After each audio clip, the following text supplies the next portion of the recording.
CMR shopping mall grand opening on 10th September in Miapur.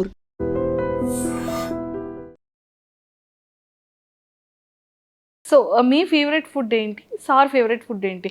మీరు రాజా అని ఎందుకు ma'am అలా పిలుస్తారు సార్ని? అంటే అతనికి అన్ని ఒక కింగ్ క్వాలిటీస్ ఉన్నాయని ముందు నుంచి నేను రాజా అని ముద్దుగా పిలిచేదాన్ని. అది అలాగా కంటిన్యూ అయిపోయాను అనమాట. కంటిన్యూ అయిపోయింది. గెలిచినా గెలవకపోయినా సరే తను ఒక లీడర్. తను ఎప్పుడు కూడా తను ఎప్పుడు ఏదో అధికారం నాకు రావాలి, నేను అధికారం అనుభవించాలి, ఏవో సంపాదించాలని ఆలోచన ఎప్పుడూ లేదు తనకి. తను ఎప్పుడు కూడా నేను ప్రజలతో ఉండాలి, వాళ్ళ కష్టంలో నేను ఉండాలి అని చెప్పి ఒక లీడర్ అనమాట. తనకి ఒక కింగ్ క్వాలిటీస్ ఖచ్చితంగా ఉన్నాయి. నాకు ఎప్పుడు రాజా అలాగే కనిపిస్తాడు. సో అందుకే రాజా అని పిలుస్తాను. సో సార్ మిమ్మల్ని మధు అని పిలుస్తారు? నాకు రాజు అని పిలుస్తారు. అంటే నా పేరు యాక్చువల్గా మాకు అమ్మవారు ఉంది, రాజులమ్మ తల్లి అనమాట అమ్మ వాళ్ళకి. సో రాజలక్ష్మి అని నాన్నమ్మ పిలిచేది నాకు. సో అలాగా రాజు అని నాకు ముద్దుగా పిలుస్తారు. Raju, super. And favourite cooking item ఏంటి సార్? Favourite dish? శ్రీనివాస్ గారికి యాక్చువల్గా నాటుకోడి ఎగురు బాగా ఇష్టం. సో ఇక్కడ దొరకవు కానీ టెక్కలు వెళ్తే ప్రతి వీక్ 2 times 3 times నేను కుక్ చేస్తాను. పొటాటో ఫ్రై ఇష్టం, స్వీట్స్ రవ్వ లడ్డు ఇష్టం, సున్నుండి ఇష్టం. స్వీట్స్ బాగా తింటారు ఇష్టం, కానీ ఏదైనా లిమిటెడ్గా తింటారు. అంటే బాడీ మెయింటైన్ చేయాలని బాగా ఉంటుంది. అంటే ఇప్పటికీ కూడా సార్ అంటే లుక్ వైజ్ అది తనకి ఇప్పుడు 60 years, కానీ అసలు 60 years లో అనిపించింది. నాకే డౌట్ కొడుతుంది, నిజంగా చెప్పండి మీ ఏజ్ నిజంగా 60 అని అడుగుతూ ఉంటాను నేనే. అసలు తను అసలు అలా ఉండరు, స్టిల్ ఒక 40-45 ఏజ్ లాగే ఉంటారు. అలానే ఉంటారు. తను అలాగే మెయింటైన్ చేస్తారు. ఫుడ్ కూడా చాలా లిమిటెడ్ గా తీసుకుంటారు. అసలు చాలా డైట్ మెయింటెనెన్స్ చాలా ఎక్కువ. సార్ డైట్ ఎలా ఉంటుంది? సార్ డైట్ మార్నింగ్ గ్రీన్ టీతో స్టార్ట్ అవుతుంది. మార్నింగ్ ఏదైనా డ్రై ఫ్రూట్స్ తీసుకుంటారు, తర్వాత బ్రేక్ఫాస్ట్, తర్వాత ఒక బ్లాక్ కాఫీ వితౌట్ షుగర్, తర్వాత లంచ్లో ఒక ఒకటే కర్రీ ఉండాలి, ఎక్కువ కూడా తీసుకోరు. ఏదైనా నాన్ వెజ్ ఆర్ వెజ్, కొంచెం రైస్. నైట్ కూడా మళ్ళీ రైసే తింటారు, మళ్ళీ కర్రీ రసం ఏదో ఒకటి ఉండాలి, మళ్ళీ ఈవినింగ్ ఒక బ్లాక్ కాఫీ, అంతే. ఇంకేం తీసుకోరు. మధ్యలో ఫ్రూట్స్ ఏమీ తీసుకోరు. సీజనల్ బనానా కొంచెం ఇష్టం, ఎప్పుడైనా నాన్ వెజ్ తింటే కొంచెం బనానా తింటారు, అంతే. అండ్ ఎక్సర్సైజెస్ జిమ్ కి జిమ్ మార్నింగ్ వాకింగ్ చేస్తారు అండ్ డంబుల్స్ అవి చేసుకుంటారు ఇంట్లోనే. జిమ్ కి కూడా వెళ్ళరు? జిమ్ కూడా వెళ్ళరు. మీది ఎలా ఉంటుంది మ్యామ్ రైట్? నేను ఫుల్గా తింటాను. నేను ఫుల్గా రివర్స్ అనమాట. చక్కగా స్వీట్స్ ఇష్టం నాకు బాగా, నాన్ వెజ్లు అన్నీ ఇష్టం. Chicken biryani, mutton, fish, prawn, నడిచేది, పాకేది, దూకేది అన్నీ తినేస్తాను. నాన్ వెజ్లో ఫుడ్ నేను బాగా బాగా ఎక్కువ తింటా. మరి ఎక్కడ వెయిట్ అలా ఏం లేదు, వెయిట్ ఉన్నాను బాగా. శ్రీనివాస్ గారు వెయిట్ తగ్గు తిండి తగ్గించు అంటారు నాకు. తను ఎంత లిమిటెడ్ గా తింటే నేను అంత ఎక్కువగా తింటా. ఓకే, కానీ ఏదైనా చాలా జాగ్రత్తగా మెయింటైన్ చేస్తున్నారు. అతను మాత్రం చాలా జాగ్రత్తగా మెయింటైన్ చేస్తారు. ఇంకో 20 years అయినా సరే అతను అలాగే ఉంటారేమో. చాలా స్టామినా, చాలా స్ట్రాంగ్ గా ఉంటారు. చాలా అసలు సూపర్. అతను చూసి చాలా నేర్చుకోవాలి. మీరు సార్ దగ్గర పిక్ చేసుకున్న కొన్ని థింగ్స్ ఏంటి? తను చాలా డిసిప్లైన్ అనమాట, చాలా డిసిప్లైన్.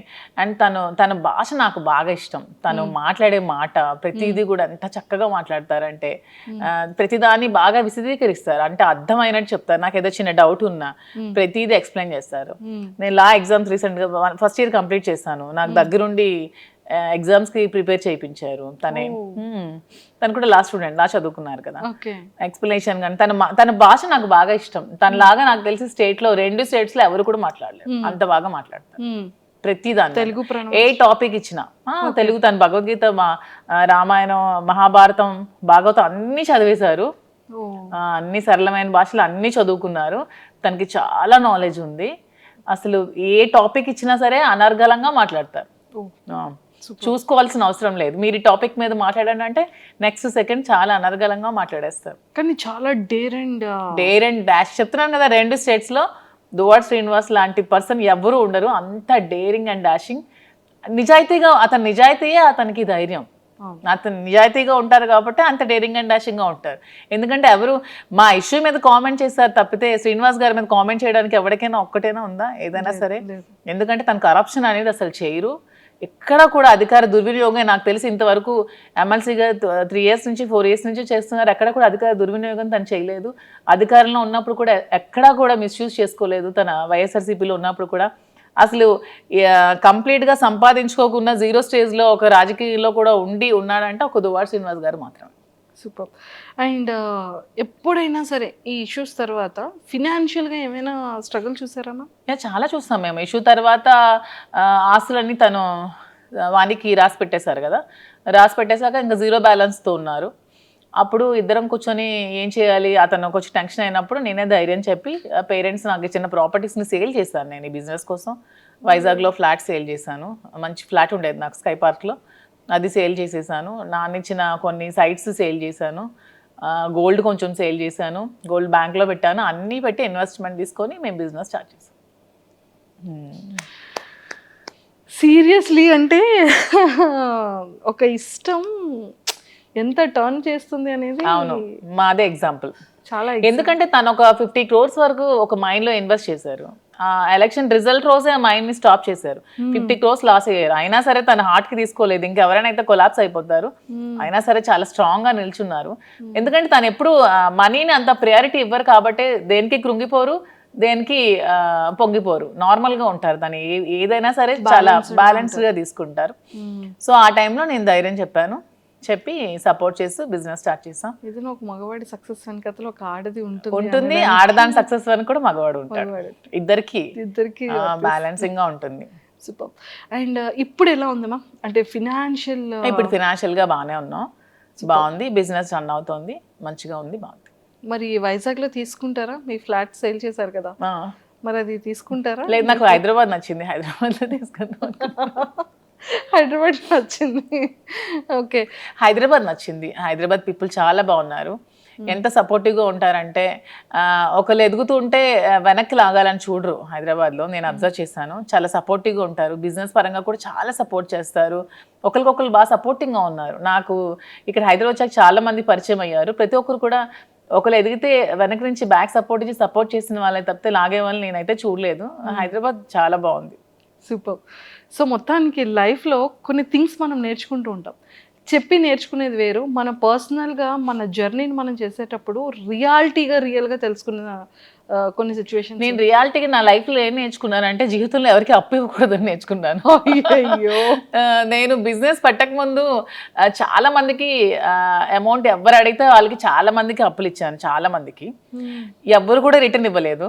తిరిగి మన ఒక ఫ్రెండ్స్కి ఇద్దరు బాగున్నప్పుడు అప్పిచ్చామంటే ఫ్రెండ్షిప్ని కోల్పోయిన వాళ్ళం అవుతాం. డబ్బులు అప్పిచ్చామంటే రిలేషన్షిప్ కంప్లీట్గా రూయిన్ అయిపోతుంది. అడిగితే శత్రువులు అవుతున్నాం, అడిగితే తిడతారు తిరిగి మనకి. సో ఫ్రెండ్స్ మధ్యలో ఎప్పుడు కూడా మనం ఇస్తే ఫ్రీగా ఇవ్వాలి తప్ప అప్పు అనేది అస్సలు ఇవ్వకూడదు. అండ్ ఇన్ని అప్పులు ఇచ్చిన తర్వాత స్టోర్కి నాకు అవసరం ఉన్నప్పుడు నాకు ఎవరు కూడా హెల్ప్ చేయలేదు. లైఫ్లో ఎవరు కూడా ఒక్క రూపాయి కూడా ఎవరు హెల్ప్ చేయలేదు. ఓన్లీ మా ఫాదర్ ఒకళ్ళే హెల్ప్ చేశారు. సో లైఫ్లో ఇదొక ఎక్స్పీరియన్స్, నాకు ఒక గుణపాఠం. సో అందరికి నేను కూడా ఇది ఒక ఎగ్జాంపుల్గా తీసుకొని లైఫ్లో ఎవరికి అప్పు ఇవ్వకూడదు అనేది చెప్తాను. అసలు నేను ఎంత అప్పు ఉండిపోయింది మ్యామ్ బయట? నాకు ఆల్మోస్ట్ ఒక 2 crores వరకు రావాలి క్యాష్, ఎవరు ఇవ్వట్లేదు, చాలా ఇబ్బంది పడుతున్నారు నన్ను. అయ్యయ్యో. అండ్ డాడీ సపోర్ట్ ఎలా ఉంటుంది మ్యామ్? డాడీ కోసం ఏం చెప్తారు? నాన్న అంటే ఇష్యూ తర్వాత కొద్ది రోజులు నాతో మాట్లాడలేదు, కానీ తర్వాత నన్ను అర్థం చేసుకున్నారు. బిజినెస్ కూడా నన్ను బాగా సపోర్ట్ చేశారు. నేనంటే మా ఫాదర్ చాలా ఇష్టం. ఇంట్లో పెద్దమ్మాయా మీరు? పెద్దమ్మాయిని. ఎంతమంది మ్యామ్ మీరు? యాక్చువల్గా నాకంటే ఫస్ట్ ఒక సిస్టర్ చనిపోయింది, తర్వాత నేను, నా తర్వాత 2 brothers చనిపోయారు, తర్వాత సిస్టర్ చెల్లి. సో అందుకే ముద్దులు కూతురు నేను. 3 చనిపోయారు కదా, నేను ఇంటి అందరికి అమ్మ తరపున నేనే పెద్దదాన్ని, డాడీ తరపున కూడా నేనే పెద్దదాన్ని. సో అందరికి నేనంటే బాగా ఇష్టం. ఇప్పుడు ఫాదర్ మదర్ అంతా మదర్ దగ్గరే కదా నా 3 కూతుర్లు ఉన్నారు. వాళ్ళు ఎలా ఉన్నారు మ్యామ్? మాట్లాడుతూ ఉంటారా టచ్ లో? పిల్లలు మన ఫంక్షన్ హైదరాబాద్ లో గ్రాండ్ గా శ్రీనివాస్ గారే కదా సెలబ్రేట్ చేశారు, పెద్ద పాప హాఫ్ సారీ ఫంక్షన్. అవునవును. హాలిడేస్ ఇక్కడే వచ్చారు, నాతోనే 3 months ఉన్నారు సమ్మర్ హాలిడేస్ లో. మేము కూడా ఎవ్రీ వీక్ 10 days ఒకసారి వెళ్తాం, మళ్ళీ సమ్మర్ హాలిడేస్ లో వస్తారు. వాళ్ళు ఏమంటూ ఉంటారు పిల్లలు? వాళ్ళు హ్యాపీగా ఫీల్ అవుతూ ఉంటారు. నన్ను ఎప్పుడు సపోర్ట్ చేస్తారు. నేను ఏ సిచ్యువేషన్ లో ఉన్నా సరే, అసలు నేను కృంగిపోతే నాకు నా పెద్ద కూతురు ధైర్యం ఇచ్చింది. అసలు ఒక టైంలో ఏ పాలిటిక్స్ లోకి వచ్చి నువ్వు ఇలాగా అందరి మధ్యలో ఇలాగా సోషల్ మీడియాలో నువ్వు బ్యాడ్ అయ్యావు, అదే పాలిటిక్స్ లో మళ్ళీ నువ్వు నిలబడాలి మమ్మీ అని చాలా నాకు సపోర్టింగ్ గా మాట్లాడుతుంది నా కూతురు. 12 years గానే చాలా మెచ్యూర్డ్ గా మాట్లాడుతుంది, చాలా సపోర్టివ్. నా కూతుర్లు 3 కూడా వెరీ అండర్స్టాండింగ్, అసలు అలా చేయరు. మీలా ఎవరు ఉంటారా? ఫస్ట్ డాటరా, సెకండా, థర్డ్ డాటరా? పెద్ద పాప సేమ్ డిటో జిరాక్స్ కాపీ అలాగే ఉంటుంది. ఫైర్ బ్రాండ్ కూడా చాలా కోపం దానికి అలాగే. కోపం వచ్చిన తర్వాత ఈ కోపాన్ని ఎలా మ్యామ్, ఎప్పుడైనా సార్ మీద మీరు కోపం చూపించారా? అసలు చూపించారు. సార్ ఎప్పుడైనా సార్ ప్రతిసారి చూపిస్తూనే ఉంటారు. అంటే సిచ్యువేషన్ లో సేమ్ మీ మీద సార్ కోపం వచ్చేటప్పుడు సార్ ఎలా పిలుస్తారు మిమ్మల్ని? యాజ్ ఇట్ ఈస్ సార్ ఎలా పిల్లలు అసలు "హే, మాట్లాడదు నాతో" అంటారు. చాలా కోపం తనకి, చాలా అంటే చాలా. అంటే ఓన్లీ నా దగ్గరే, మా ఆయన వాళ్ళ దగ్గరే కదా మన ఎమోషన్ ని చూపించగలం, బయట వాళ్ళ మీద చూపించలేరు కదా. నేను అదే అంటాను, ఎందుకు రాజా కోపం అవుతాను, మరి నీ దగ్గర తప్పితే ఇంకెవరి దగ్గర చూపించాలి నేను అంటారు. ఓకే, కోపం ఎంత టైం ఉంటుంది సార్ది? నేను సారీ చెప్పినంత వరకు ఉంటూనే ఉంటుంది. చాలా ఈగోయిస్టిక్ అసలు. నేను సారీ చెప్తే కూల్ అవుతారు. నేను ఒక సారీ చెప్తే మళ్ళీ రిటర్న్ 100 సారీస్ అయినా చెప్తారు, కానీ ఫస్ట్ సారీ నేనే చెప్పాలి. ఫస్ట్ సారీ మీ సైడ్ నుంచి అందుకే కింగ్. ఎస్ అంతే, అందుకే కింగ్. నేను కూడా కాంప్రమైజ్ అయిపోతా. సూపర్. అండ్ కుకింగ్ లో అంటే లైక్ మీ ఫేవరెట్ కుక్ ఏంటా? మీ ఫేవరెట్? నాకా చెప్పాను కదా, నాకు నాన్ వెజ్ అన్ని ఇష్టమే, నాన్ వెజ్ అన్ని ఇష్టమే. వెజ్ లో? వెజ్ లో పొటాటో ఫ్రై. నాకు కూడా పొటాటో ఫ్రై అంటే ఇష్టం. మీ స్కిన్ కేర్ రొటీన్ ఎలా ఉంటుంది? అసలు నేను ఏ స్కిన్ కేర్ తీసుకోను, బ్యూటీ పార్లర్స్ కూడా వెళ్ళను అసలు. ఇంట్లోనే మామూలుగా నేను రెడీ అవుతాను. నేను జస్ట్ బాబీ బ్రౌన్ ప్రొడక్ట్స్ కొన్ని యూజ్ చేసుకుంటాను, నేనే రెడీ అవుతాను. ఇంకేం స్కిన్ కేర్ ఏం తీసుకోవట్లేదు నేను. ఇంకా బయట బ్యూటీషియన్స్ ఏమీ లేదు ఎవరు. సూపర్. మీ పర్సనల్ గా మీకు ఎన్ని సారీస్ కలెక్షన్ ఉండొచ్చు? శారీస్ అంటే నా దగ్గర ఒక 10,000 వరకు శారీస్ ఉన్నాయి. ఎప్పుడు 2009 నుంచి ఇప్పటి వరకు ఒక 10,000 శారీస్ ఉంటాయి. ఇక్కడే ఉన్నాయా మ్యామ్? టెక్కల్లో ఉన్నాయి. ఒక మొత్తం ఒక హౌస్ అంతా శారీస్ ఉంటాయి మొత్తం. ఎప్పుడు వెళ్తారు చెప్పండి, కెమెరా తీసుకుని వచ్చి ఒకసారి సారీస్ టూర్ చేయండి. శారీస్ చాలా ఎక్కువ కలెక్షన్స్ ఉంటాయి, బాగా ఇష్టం శారీస్. అంటే శ్రీనివాస్ గారికి అసలు డ్రెస్సెస్ వేసుకుంటే అస్సలు నచ్చదు. అసలు తను ఎప్పుడు శారీసే కట్టుకోమంటారు, అస్సలు డ్రెస్ ప్రిఫర్ చేయరు అతను. ఆల్మోస్ట్ శారీసే, సో అందుకే ఎక్కువ శారీస్ బాగా ఉంటాయి. సూపర్. అండ్ ఇక్కడ హైదరాబాద్ లో ఇప్పుడు ఇంట్లో ఎన్ని ఉన్నాయి మ్యామ్ సారీస్? ఇక్కడ కొన్ని తక్కువే ఉంటాయి, ఆల్మోస్ట్ ఉంటే 1,000 వరకు ఉంటాయి. 1,000 ఉంటాయా? 1,000 ఎక్కువే కదా. అంటే 10,000 ఉన్న సారీస్ దగ్గర 1,000 ఎక్కడ కనిపిస్తాయి? అంటే సారీస్ మీద మీ per month investment store start చేయకముందు ఎలా ఉండేది? స్టార్ట్ చేయకముందు ఎక్కువ ఉండేది బాగా. నేను ఆల్మోస్ట్ ఎక్కువ అమౌంట్ నేను శారీస్ కోసమే స్పెండ్ గోల్డ్ కన్నా శారీస్ మీదే పెట్టేదాన్ని అసలు. అంటే ఎంత మంత్లీ మంత్లీ ఒక 2 lakhs వరకు నేను శారీస్ కొనుక్కునేదాన్ని. అలాగా శారీస్ మీద ఎక్కువ ఇంట్రెస్ట్. శ్రీనివాస్ గారికి గోల్డ్ మీద ఇంట్రెస్ట్. అంటే బ్రెయిన్ ఉన్న వాళ్ళు గోల్డ్ కొట్టారు, బ్రెయిన్ లేని వాళ్ళు అలా శారీస్ కొట్టారు. ప్యాషన్ ఉన్న వాళ్ళు డ్రెస్సెస్ కొట్టారు. బ్రెయిన్ లేదు అనుకుంటారు. అప్పుడు మళ్ళీ బెండకాయ తినాలంటారు.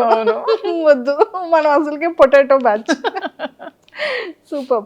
సో స్వీట్స్ లో మీరు బాగా అంటే లైక్ సున్నుండ, కేసరి కాకుండా ఇంకేమైనా? నాకు సున్నుండ ఇష్టం ఉండదు అసలు, నేను తిన్నా అసలు. ఓన్లీ నాకు తాజా ఇష్టం స్వీట్ లో బాగా. సూపర్. అండ్ మొత్తానికి అయితే చాలా సరదాగా అయింది. అండ్ బిగ్ బాస్ కి వెళ్తే మాత్రం చాలా బాగుంటుందని అయితే బాగుంటుంది, కానీ శ్రీనివాస్ గారిని లేకుండా ఉండలేరు పాప, అస్సలు ఉండలేరు. డే షెడ్యూల్ అంతా చూసుకోవాలి. ఒక్కరే ఎలా ఉంటారు నేను లేకుండా? తనకి ఎవరు లేరు కదా నేను తప్ప, తను ఒక్కరే ఎలా ఉంటారు, అందుకే వెళ్ళట్లేదు. క్లారిటీ వచ్చింది ఇక్కడ. If in case wild card ఏమైనా ఛాన్స్ ఉంటే ఇద్దరం వెళ్తాం అప్పుడు. అలా బయట పొలిటికల్ గా ఉంటే అలా వెళ్ళొచ్చా షోకి? పర్మిషన్ తీసుకోవచ్చు అంట కదా, వాళ్ళు చెప్పారు టీమ్, ఆ టీవీ వాళ్ళు. ఓకే, అలా వెళ్తే ఇద్దరం వెళ్తాం, ఒకదాన్ని అయితే పోను. ఇంకా ఒకవేళ వాళ్ళు ఒకరిని ఉంచి ఇంకొకరిని ఎలిమినేట్ చేసేస్తే నేను కూడా వచ్చేస్తాను. గేట్స్ క్లోజ్ చేసేస్తే మా రాజు ఓపెన్ చేస్తాడు బయట నుంచి. మ్యామ్ అసలు ఎక్సలెంట్ మ్యామ్, చాలా చాలా బాగా చెప్పారు. And thank you ma'am, thank you so much and nice talking to you. Thank you.